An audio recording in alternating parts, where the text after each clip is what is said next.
The book of Job is a profound and ancient text. Found within the Hebrew Bible and Christian Old Testament, it grapples with timeless questions. Questions of suffering, faith, and the nature of God. The story follows Job, a righteous man. He is faced with unimaginable suffering and loss. Job's journey forces him to confront his beliefs. He questions everything he thought he knew about God and the world. Job's story is a universal one. It transcends time and culture. It's a story about the human condition. It delves into our responses to pain, doubt, and the search for meaning in the face of adversity. Throughout history, Job's experiences have resonated with countless individuals, those who have grappled with their own trials and sought answers to life's difficult questions. This exploration of Job's story will closely follow the narrative's progression. It will highlight his initial prosperity, the devastating trials he endures, and the philosophical debates he engages in with his friends. The text aims to capture the essence of Job's emotional and spiritual journey, all while prompting readers to contemplate the profound questions raised within the narrative. Join us now as we delve into the world of Job. Let us witness his struggles, his resilience, and his unwavering pursuit of understanding. His story serves as a testament to the enduring power of faith, even in the face of overwhelming adversity. The book of Job invites us to confront our own beliefs. It encourages us to grapple with the mysteries of life. In the land of Uz, there lived a man named Job. He was blameless and upright, a man who feared God and shunned evil. Job was prosperous, blessed with a large family and abundant possessions. His wealth and standing were known throughout the land. However, a challenge was about to unfold. In the heavenly realms, Satan questioned Job's motives. God allowed Satan to test him. The stage was set for Job's trials to begin.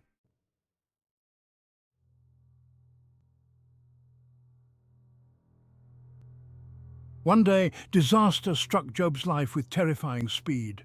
Messengers arrived bearing grim news. Raiders had attacked his oxen and donkeys, killing his servants. Job was left with nothing but a single survivor to tell the tale. As he processed this news, another messenger arrived. Fire from heaven had consumed his sheep and shepherds. Again, only one servant survived to bring the news to Job.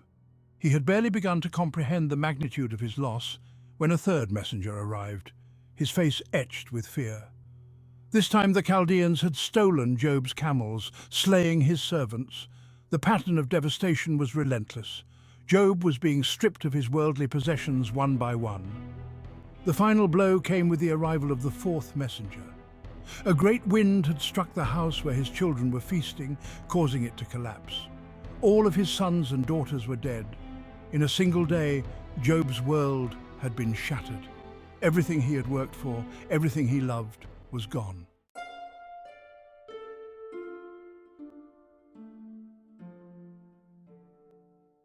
Overwhelmed by grief, Job tore his robe and shaved his head in mourning. Yet even in his despair he did not curse God.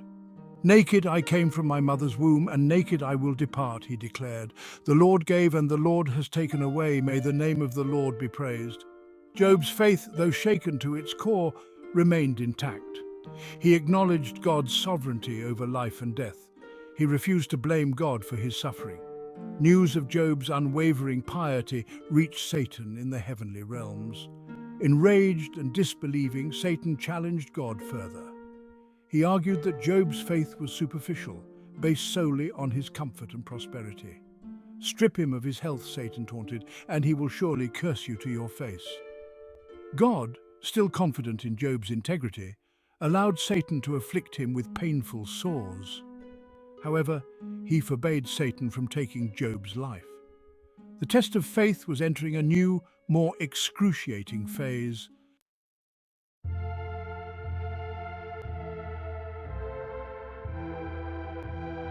Covered in painful sores, Job sat among the ashes, scraping at his skin with a piece of broken pottery.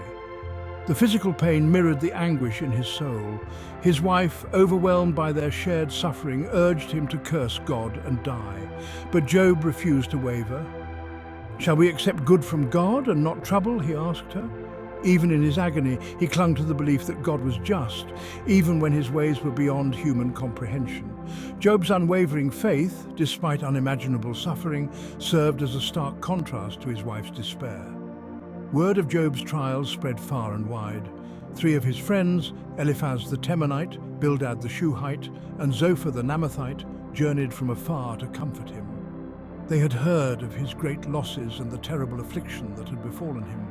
When they saw Job from a distance, they were horrified. They tore their robes in grief and wept aloud, sprinkling dust on their heads as a sign of mourning. For 7 days and 7 nights they sat with Job in silence, their hearts heavy with sorrow and their minds grappling to comprehend the depth of his suffering.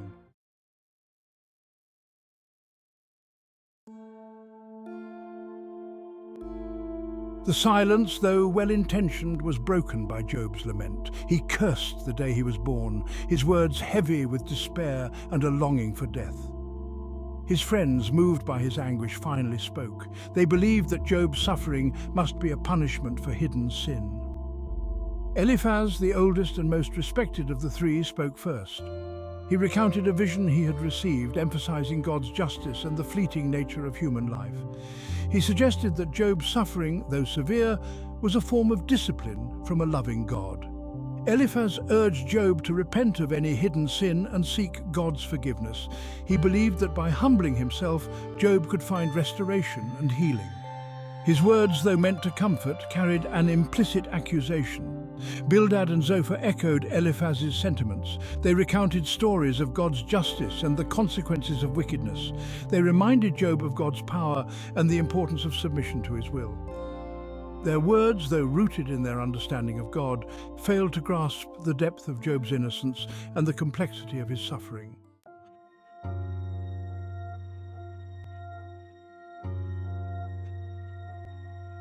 Job listened to his friends' words with a mixture of anger and frustration. He vehemently denied their accusations, proclaiming his innocence before God and man. He argued that his suffering was not a consequence of sin but a test of his faith, a trial allowed by God for reasons beyond human comprehension. Job's pain was compounded by his friends' inability to see his innocence.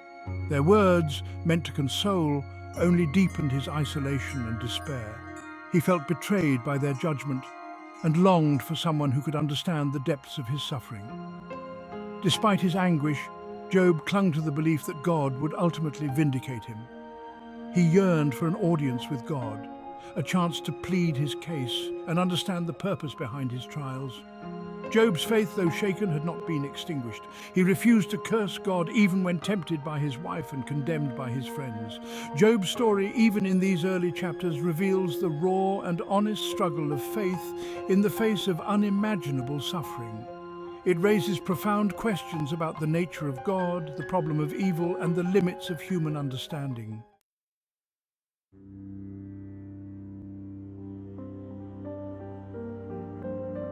Eliphaz, concerned by Job's defiant tone, continued his counsel in a calmer, gentler voice. He emphasized God's mercy and compassion, reminding Job that God disciplines those he loves. He urged Job to humble himself before God, acknowledging his limitations and accepting God's will. Eliphaz spoke of the fleeting nature of human life, comparing it to a flower that quickly withers and fades. He reminded Job that even the most powerful and prosperous individuals are ultimately subject to God's judgment. He recounted stories of those who had been humbled by God, only to find restoration and blessing when they repented of their pride and sought his forgiveness. Eliphaz believed that true wisdom lay in fearing God and turning away from evil. He urged Job to examine his heart, to confess any hidden sin, and to seek reconciliation with God. Eliphaz's words, though well-intentioned, failed to acknowledge the depth of Job's suffering and the fact that his trials were not a consequence of sin, but a test of his faith.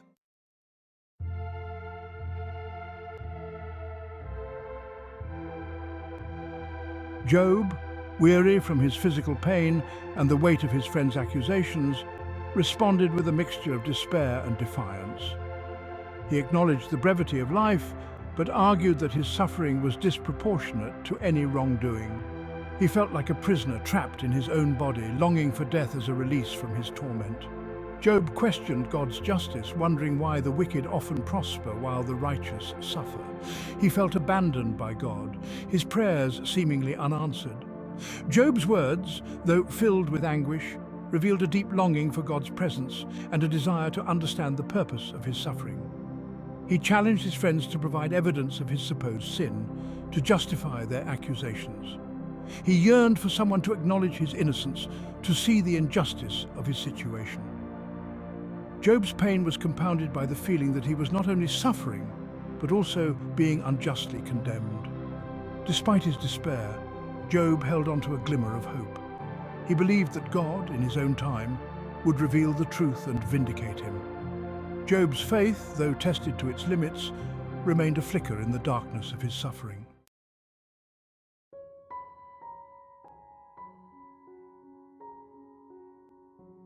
Bildad, the second friend, entered the conversation, his tone harsher and more judgmental than Eliphaz's. He rebuked Job for questioning God's justice and for suggesting that he was being treated unfairly. Bildad emphasized God's sovereignty and power, reminding Job that humans are but dust before the Almighty. He argued that suffering is often a consequence of sin, a form of divine discipline intended to lead people to repentance. Bildad recounted stories of God's judgment on the wicked, emphasizing the swift and severe consequences of their actions. He urged Job to stop complaining and to accept his suffering as a just punishment for his hidden transgressions. Bildad's words, lacking empathy and understanding, only served to deepen Job's isolation and despair. He failed to see that Job's suffering was not a result of sin, but a test of his faith, a crucible through which God was refining and purifying him. Bildad's rigid theology prevented him from grasping the complexity of Job's situation and the mystery of God's ways.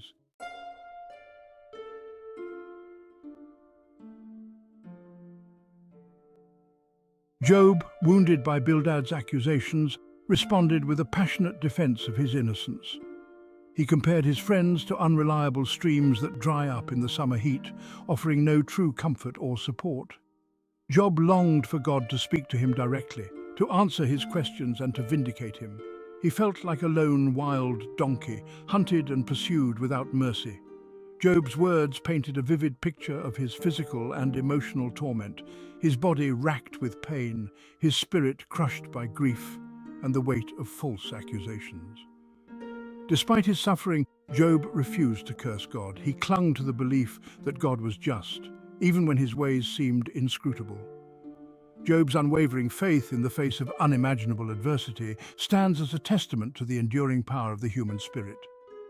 He yearned for understanding, for a glimpse into the divine plan that allowed such suffering to befall a righteous man. Job's pleas for mercy and his cries for justice echoed through the ages, resonating with all who have grappled with the problem of suffering and the mystery of God's ways.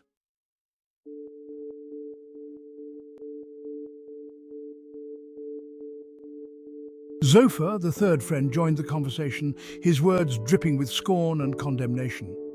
He accused Job of arrogance and self-righteousness, suggesting that his suffering was a direct result of his pride and his attempts to justify himself before God. Zophar argued that God's ways are beyond human comprehension and that it is futile to question his justice. He reminded Job that God is all-knowing and all-powerful, capable of both great mercy and severe judgment.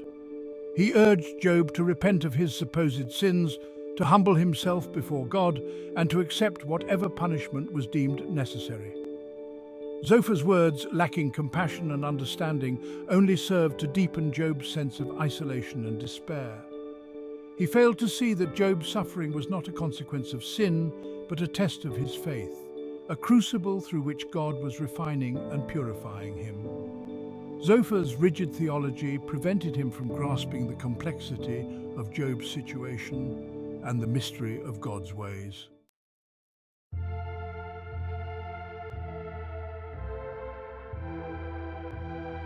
Job, overwhelmed by the weight of his friend's accusations and the relentless onslaught of suffering, cried out to God for mercy. He felt like an alien, a stranger, in a world that no longer made sense. His body was broken, his spirit crushed, and his friends offered no comfort, only condemnation. Job's words painted a vivid picture of the depths of his despair, the raw agony of a soul wrestling with unimaginable pain and the seeming silence of God. Despite his anguish, Job clung to the belief that God was just, even when his ways seemed inscrutable. He yearned for an audience with God, a chance to plead his case and to understand the purpose of his suffering. Job's faith, though stretched to its breaking point, had not been extinguished. He refused to curse God, even when tempted by his wife and condemned by his friends. Job's story, even in these early chapters, reveals the raw and honest struggle of faith in the face of unimaginable suffering.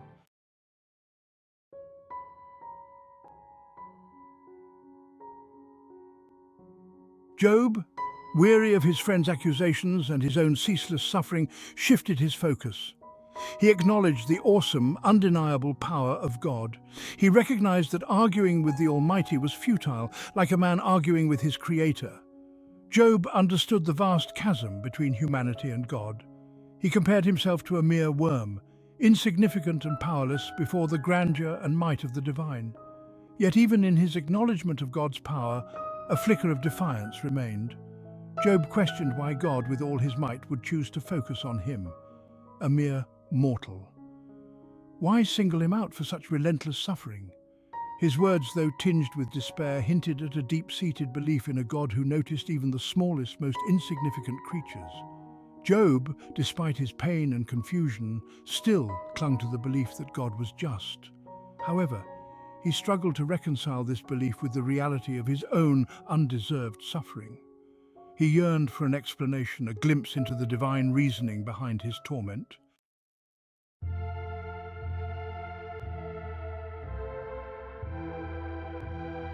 Job's tone softened as he pleaded with God for mercy.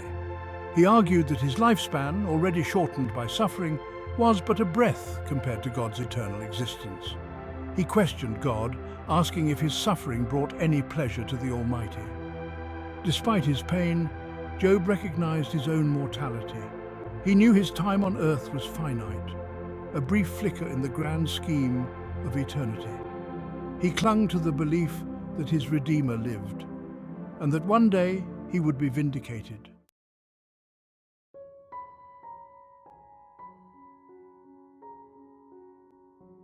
Job's focus shifted to the injustices he saw in the world around him.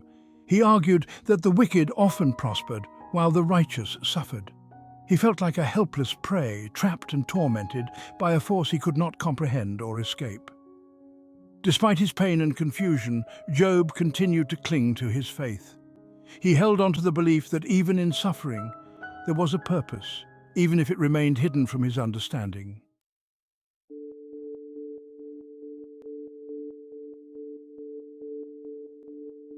Zophar, unable to comprehend the depth of Job's suffering, responded with harsh judgment.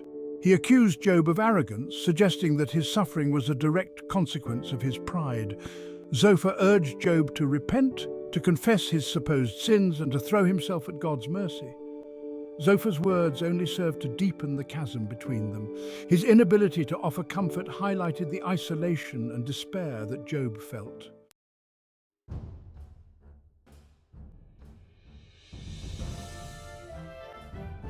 Job, exasperated by Zophar's accusations, launched into a passionate defense of his own integrity. He argued that his conscience was clear, that he had lived a life of righteousness and compassion. He pointed to his past actions as evidence of his character, refuting their accusations of hidden sin. Despite the pain and betrayal he felt, Job's faith, though battered, had not been extinguished. He clung to the hope that God would reveal the truth and vindicate him.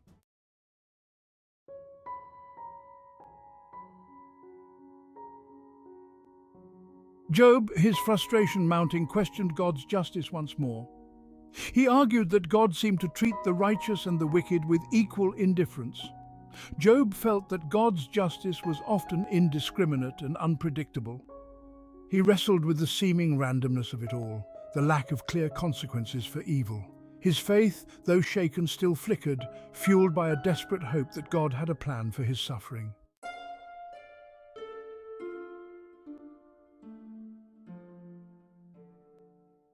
Job, weary of his friends' flawed counsel, silenced their pronouncements.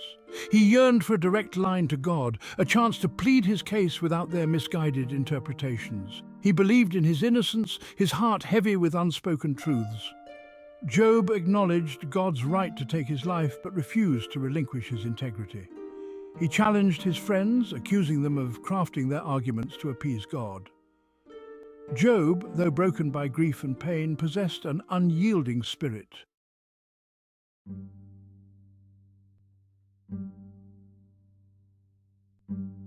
Eliphaz, angered by Job's defiance, rebuked him sharply. He accused Job of arrogance, of placing himself above God's judgment. Eliphaz, blinded by his own righteousness, failed to see the depth of Job's suffering. He painted a picture of Job's supposed sins, using vivid imagery of darkness and corruption. Eliphaz's words only served to deepen the divide between them.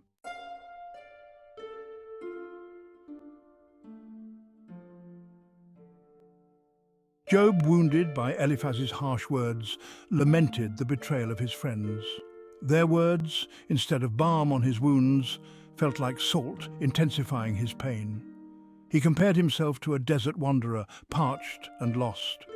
Despite his anguish, a flicker of defiance remained. He knew his own innocence and clung to the hope that God would see the truth.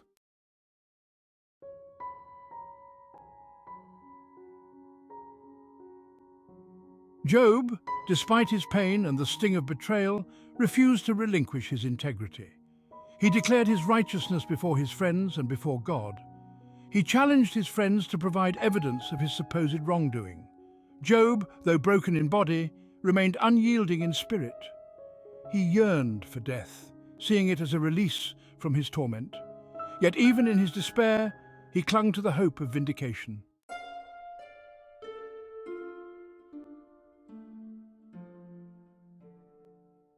Job, his voice filled with anguish, appealed directly to God. He pleaded for mercy, for a reprieve from the relentless onslaught of suffering. His words were not those of anger, but of a desperate soul yearning for relief. Job felt the weight of God's hand upon him, the crushing weight of suffering. He questioned God's motives, asking why he would single him out for such torment. Despite his pain and confusion, Job still clung to the hope of vindication.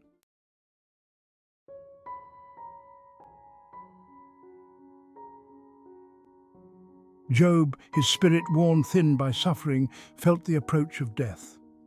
The comfort he craved, the understanding he sought seemed as distant as the stars.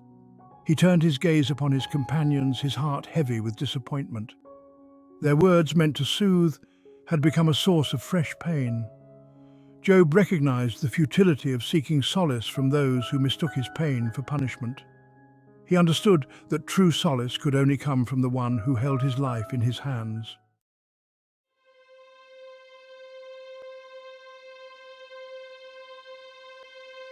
Job's thoughts turned inward, contemplating the fragility of his own existence.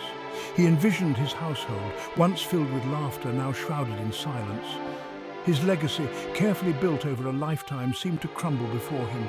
He felt like a tree torn from the earth, its roots severed, yet even amidst the wreckage of his life, a flicker of defiance remained.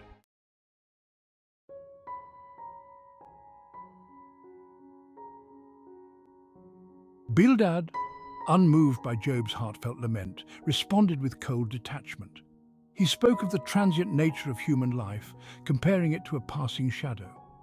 Bildad, clinging to his rigid understanding of divine justice, saw Job's suffering as evidence of God's displeasure. His words, though cloaked in piety, lacked compassion. Bildad's words only served to deepen Job's isolation, pushing him further into despair.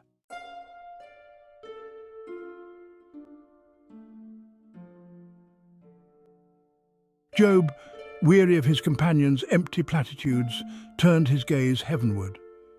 His words, fueled by anguish and righteous anger, echoed through the desolate landscape. He challenged God, questioning the fairness of his suffering. Job yearned for a world where righteousness was rewarded, where evil was met with swift judgment. Job's cry for justice was a universal cry, resonating with all who have faced unimaginable suffering.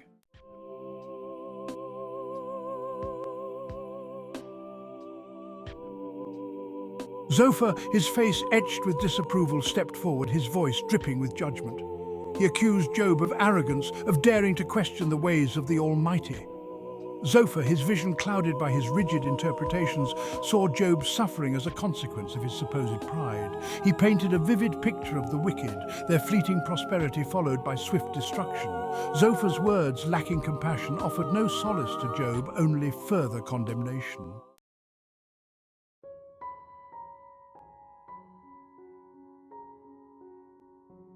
The book of Job, even in its initial chapters, plunges us into the depths of human suffering and the mystery of divine justice.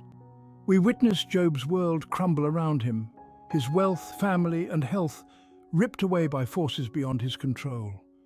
His friends, instead of offering comfort, deliver judgment, their words like salt on an open wound. Job, stripped bare, his body racked with pain, his spirit heavy with grief, becomes a symbol of human vulnerability in the face of unimaginable suffering. He rails against the injustice of it all, questioning a God who seems silent, distant, indifferent to his plight. Yet even in his darkest moments, Job refuses to curse God. His faith, though battered and bruised, flickers still, fueled by a desperate hope, a belief that there must be a reason, a purpose behind the suffering that engulfs him. The silence of heaven is deafening. God, the object of Job's pleas, his accusations, his desperate yearning for understanding, remains hidden. His presence felt only in the weight of Job's suffering, the unrelenting torrent of pain that threatens to consume him.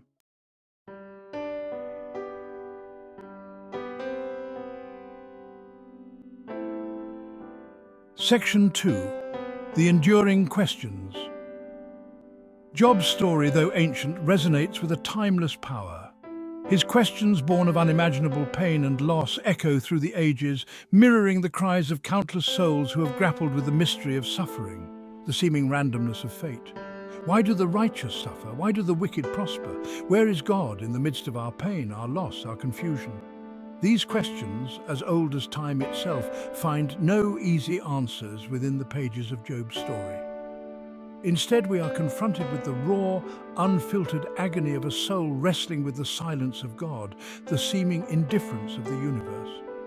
Job's friends, with their rigid interpretations of divine justice, their insistence on attributing suffering to sin, offer no real comfort, their words ringing hollow in the face of Job's raw, visceral pain. Their pronouncements, though well-intentioned, only serve to highlight the limitations of human understanding, our inability to fully grasp the complexities of God's ways. Job's story does not offer easy answers. It does not provide a neatly packaged explanation for the problem of evil, the mystery of suffering. Instead, it invites us to sit with the questions, to wrestle with the doubts, to acknowledge the limits of our own understanding. Section 3. The Persistence of Faith. Job's story, filled with suffering, is a testament to the resilience of the human spirit and the enduring power of faith. Stripped of everything, Job refuses to relinquish his belief in a just and loving God. His faith, tested to its limits, becomes a beacon of hope. Job's unwavering belief speaks to the profound depths of the human spirit. Faith is not the absence of doubt, but the choice to believe. It is the courage to hold on to hope, even when our world crumbles.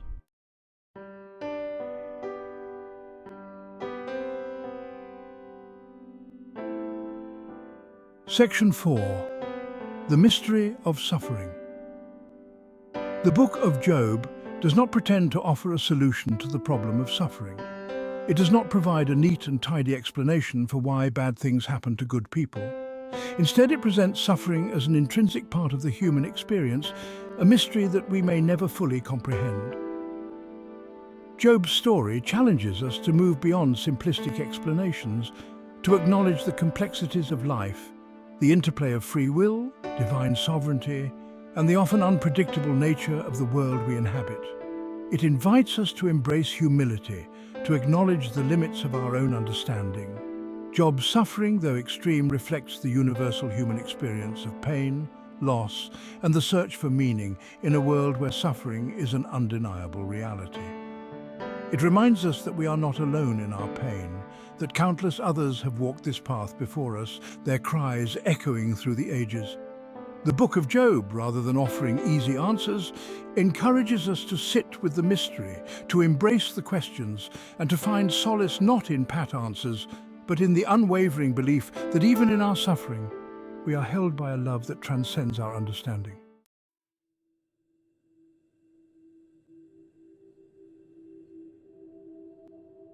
Section 5. A Legacy of Hope. Job's story, though rooted in suffering and loss, ultimately points towards hope. His unwavering faith, even in silence and despair, shows the enduring power of the human spirit. It reminds us that even in the darkest times, a glimmer of hope remains. Our response to suffering, our choices, and our belief in love give us true meaning. The Book of Job offers a timeless message of hope and the enduring power of